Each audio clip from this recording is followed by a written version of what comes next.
Hello, Johnson Controls. It is good to be back in Holland, Michigan. A couple people I want to thank in particular. Your CEO, Steve Roll, is here. Steve. And sitting next to him, one of my favorite people and one of the finest senators in the country, Carl Levin, is in the house.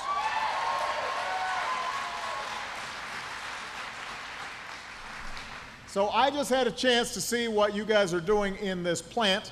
It is very impressive. Elizabeth was giving me the tour, and she was very patient with me, and I think I understood about half of what she said. You know, at a time when Americans are rightly focused on our economy, when Americans are asking about what's our path forward, all of you here at Johnson Controls are providing a powerful answer. This is one of the most advanced factories in the world. You're helping America lead in a growing new industry. You're showing us how we can come back from the worst recession that we've had in generations and start making things here in America that are sold all around the world. And that's why I'm here today. I've said it before, I will say it again. You cannot bet against the American worker.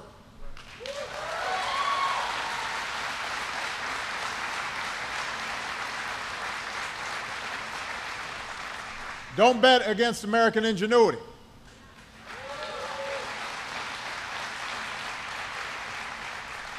The reason a plant like this exists is because we are a country of unmatched freedom where groundbreaking ideas flourish. We've got the finest universities, the finest technical schools, the most creative scientists, the best entrepreneurs, all of which is why we are home to the world's most dynamic and successful businesses, large and small.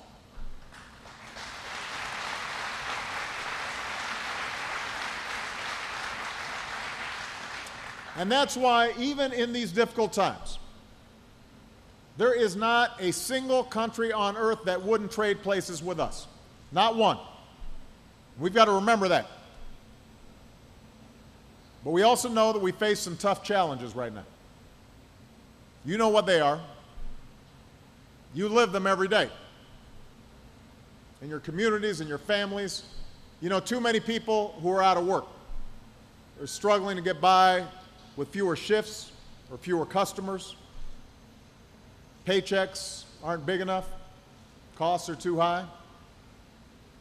And even though the economy has started growing again since the recession started in 2007, the fact is it's not growing fast enough.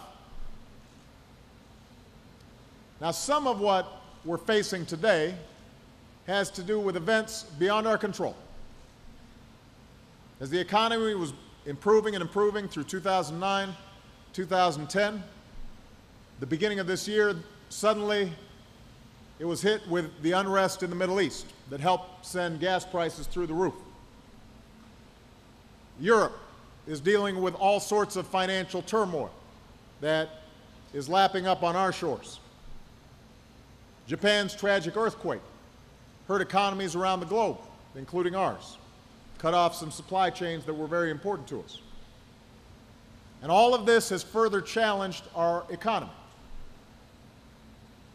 And as we've seen, it's playing out in the stock market. Wild swings, up and down. And it makes folks nervous. And it affects the savings of families all across America.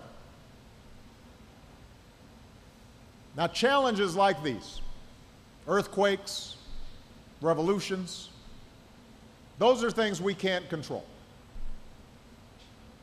But what we can control is our response to these challenges. What we can control is what happens in Washington. Unfortunately, what we've seen in Washington in the last few months has been the worst kind of partisanship, the worst kind of gridlock, and that gridlock has undermined public confidence and impeded our efforts to take the steps we need for our economy. It's made things worse instead of better. So what I want to say to you, Johnson Controls, is there is nothing wrong with our country. There is something wrong with our politics.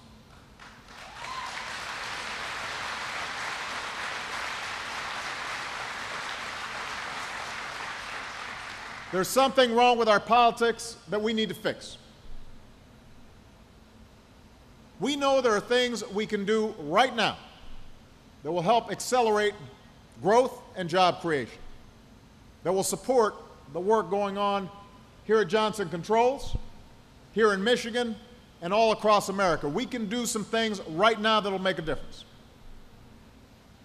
We know there are things we have to do to erase a legacy of debt that hangs over the economy.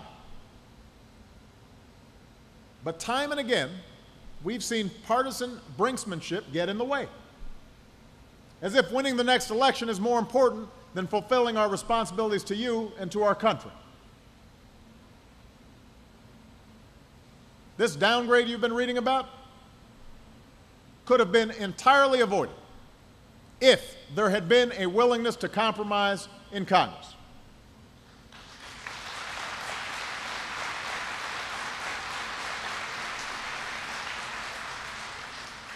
See, it didn't happen because we don't have the capacity to pay our bills. It happened because Washington doesn't have the capacity to come together and get things done.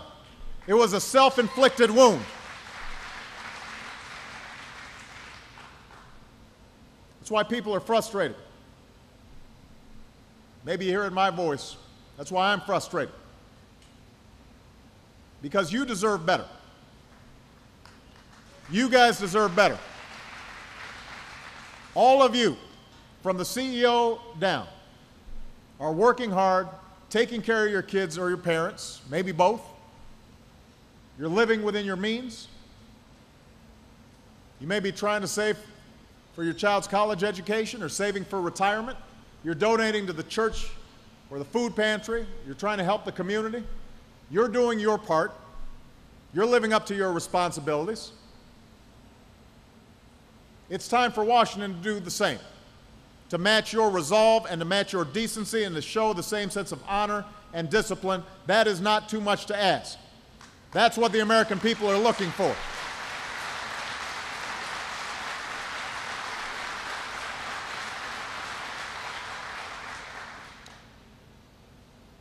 And if that can happen, we know what's possible. We know what we can achieve. Look at this factory. Look what's happening in Holland, Michigan. Every day, hundreds of people are going to work on the technologies that are helping us to fight our way out of this recession. Every day, you're building high-tech batteries so that we lead the world in manufacturing the best cars and the best trucks. And that just doesn't mean jobs in Michigan. You're buying equipment and parts from suppliers in Florida and New Mexico and Ohio and Wisconsin and all across America. So let's think about it. What made this possible? The most important part is you. Your drive, your work ethic, your ingenuity, your management, the grit and optimism that says, we've got an idea for a new battery technology or a new manufacturing process, and we're going to take that leap, and we're going to make an investment, and we're going to hire some folks, and we're going to see it through. That's what made it possible. But what also made this possible are the actions that we took together as a nation, through our government.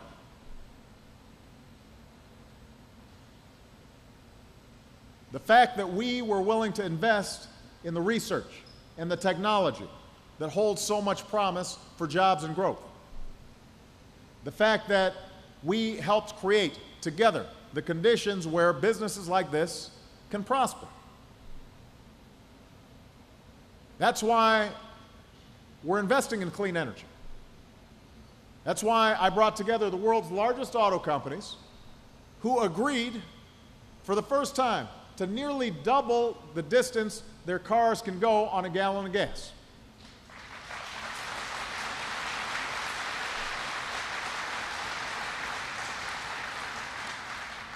That's going to save customers thousands of dollars at the pump. It's going to cut our dependence on foreign oil. It's going to promote innovation and jobs, and it's going to mean more groundbreakings and more jobs posting for companies like Johnson Controls. And that's how America will lead the world in automotive innovation and production and exports in this country. Think about it. That's what we got done. And by the way, we didn't go through Congress to do it. But we did use the tools of government, us working together to help make it happen. Now, there are more steps that we can take to help this economy growing faster. There are things we can do right now that will put more money in your pockets, will help businesses sell more products around the world, will put people to work in Michigan and across the country. And to get these things done, we do need Congress. They're common sense ideas that have been supported in the past by Democrats and Republicans. Things that are supported by Carl Levin. The only thing keeping us back is our politics. The only thing preventing these bills from being passed is the refusal of some folks in Congress to put country ahead of party. There's some in Congress right now who would rather see their opponents lose than see America win. And that has to stop. It's got to stop. We're supposed to all be on the same team, especially when we're going through tough times. We can't afford to play games. Not right now. Not when the stakes are so high for our economy. And if you agree with me, it doesn't matter if you're a Democrat or a Republican or an independent, you've got to let Congress know. You've got to tell them you've had enough of the theatrics. You've had enough of the politics. Stop sending out press releases. Start passing some bills that we all know will help our economy right now. That's what they need to do. They've got to hear from you.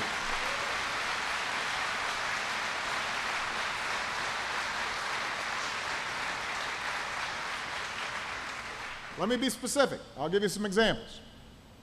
You've got to tell them to extend the payroll tax cut, so middle-class families will continue to have more money to spend. We passed this in December. The average family received $1,000 from that tax cut. And you need to get it again because the economy is still weak. It's going to help you make ends meet, but it's also going to mean more customers for businesses. It'll increase demand. It's right for the economy, and I would sign that bill today if it came to my desk.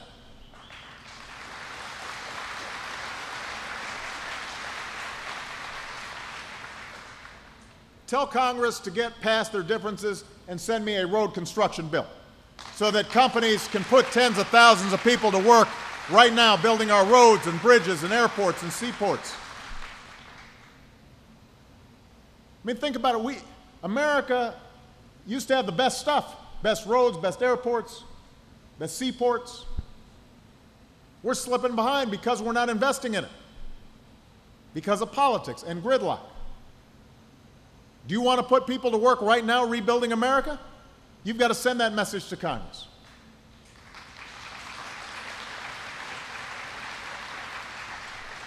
Send a message to Congress to come to an agreement on trade deals that will level the playing field and open markets to our businesses so we can sell more goods to countries around the world.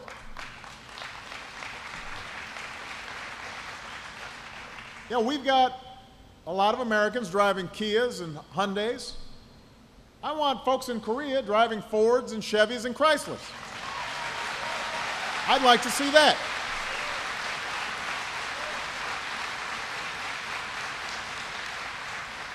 I want to see billions of dollars more products sold around the world, stamped with 3 words: Made in America.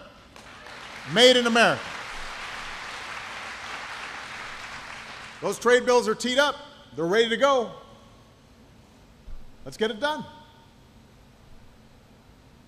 Tell Congress we need to reform the patent system so entrepreneurs like the ones who developed some of the technology here can turn their ideas into businesses more quickly.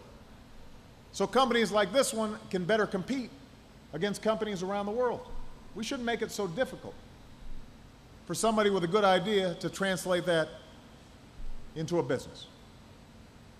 Tell Congress we've got hundreds of thousands of bright, talented, skilled Americans who are returning home from Iraq and Afghanistan.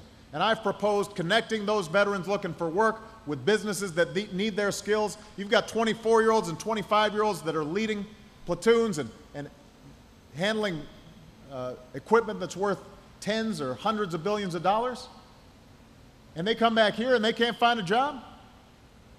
Let's put them to work. These are things we can do right now. These are things I've already proposed. We've worked out the glitches. The legislation is drafted. Let's get it done. Now, given the weaknesses of the economy, we need to do even more than that. And over the coming weeks, I'm going to be putting out more proposals, week by week, that will help businesses hire and put people back to work. And I'm going to keep at it until every single American who wants a job can find one. Now, we do have to pay for these things. And in order to pay for these things, Congress has to finish the job of reducing the nation's budget deficit in a sensible, responsible way.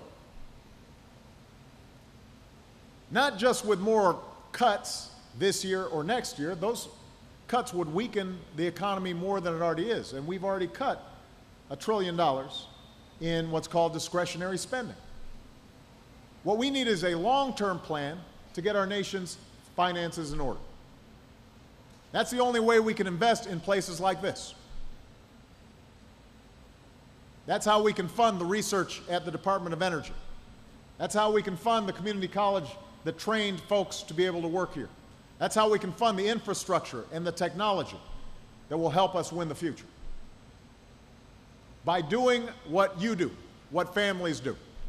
Think about it. When things are tight, you cut out those things you cannot afford, even if it's tough, to pay for the things that really matter.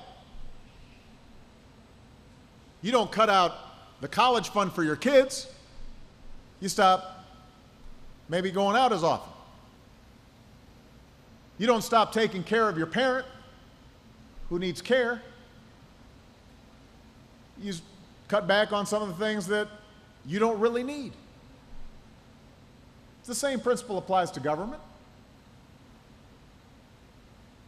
And by the way, in your own families, I'm assuming you don't just keep all the stuff you like and tell your spouse, you got to get rid of all the stuff she likes or he likes. That wouldn't work in my household.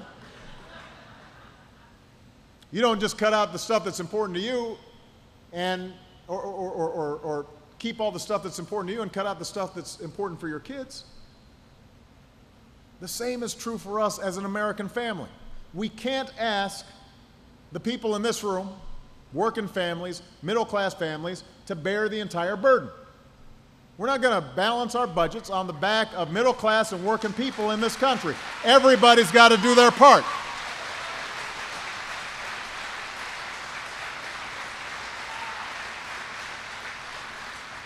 Everybody's got to do their part. Everybody's got to chip in. That's fair. You learned it in kindergarten. That's what all this fuss was about in Washington. Are we going to deal with our deficit in a way that's fair? And that means closing tax loopholes for billionaires before we cut college loans for young people.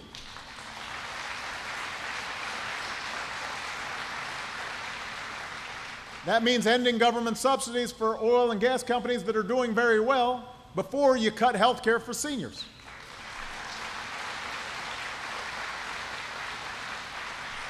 It means making sure that the biggest corporations pay their fair share in taxes before we gut the investments in technology and clean energy that made this factory a reality. Now, that's just common sense. It should have bipartisan support. These are things we could be doing right now. And that's how we can jumpstart this economy and speed up the recovery and get more folks working while making sure that we get our fiscal house in order. We can do both. And I'll be laying out more proposals in the days ahead. And I'm going to keep after every idea and every serious proposal to help us grow this economy until everybody who wants a job can find one. But I want everybody to understand here, the problem is not that we don't have answers. The problem is that folks are playing political games. Now, we've got a long way to go. We didn't get into this mess overnight. It's going to take time to get us out. That's the truth. But that's no excuse for inaction. It's time to put aside ultimatums. It's time to stop drawing lines in the sand. You know, in the aftermath of this whole debt ceiling debacle, and with the markets going up and down like they are, there's been a lot of talk in Washington right now that I should call Congress back early. The last thing we need is Congress spending more time arguing in D.C.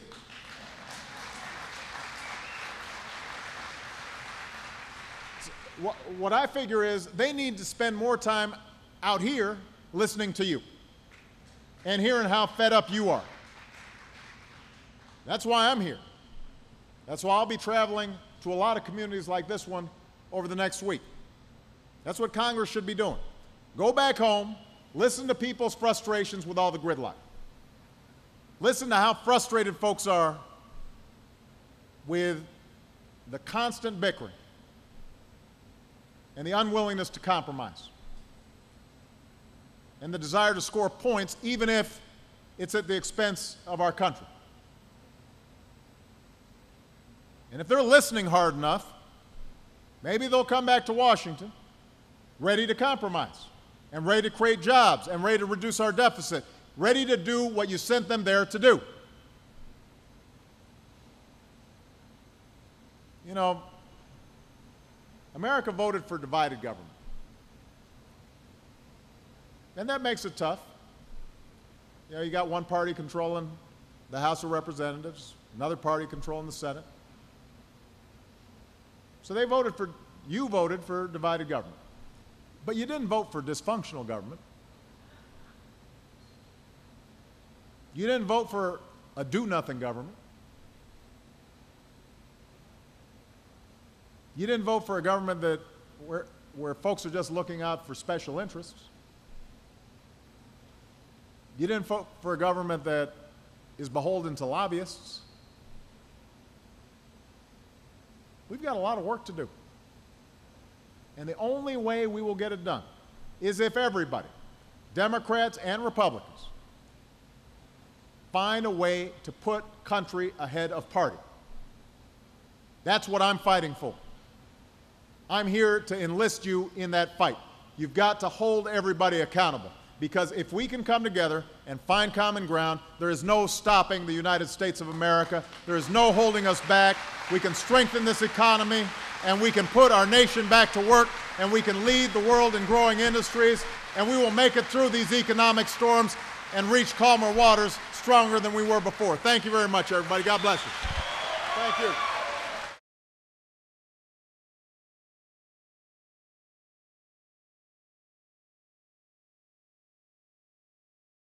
You're helping America lead in a growing new industry. You're showing us how we can come back from the worst recession that we've had in generations and start making things here in America that are sold all around the world. And that's why I'm here today. I've said it before, I will say it again. You cannot bet against the American worker.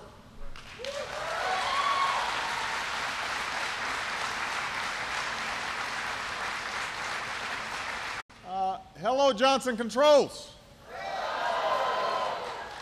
It is good to be back in Holland, Michigan.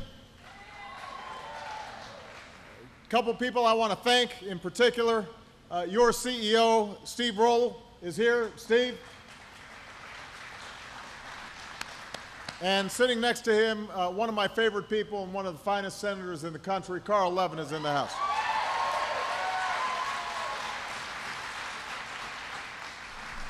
So I just had a chance to see what you guys are doing in this.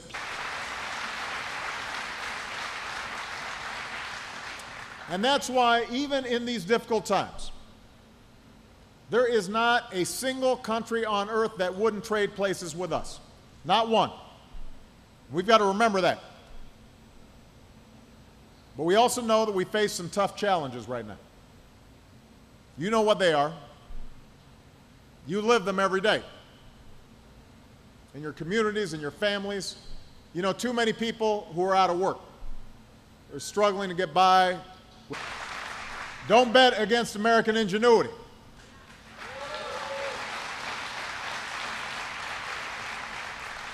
The reason a plant like this exists is because we are a country of unmatched freedom, where groundbreaking ideas flourish. We've got the finest universities, the finest technical schools, the most creative scientists, the best entrepreneurs, all of which is why we are home to the world's most dynamic and successful businesses, large and small. Plant, it is very impressive. Elizabeth was giving me the tour, and she was very patient with me, and I think I understood about half of what she said.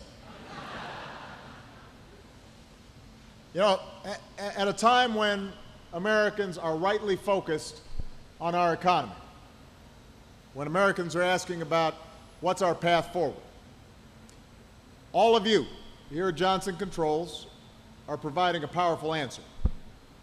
This is one of the most advanced factories in the world.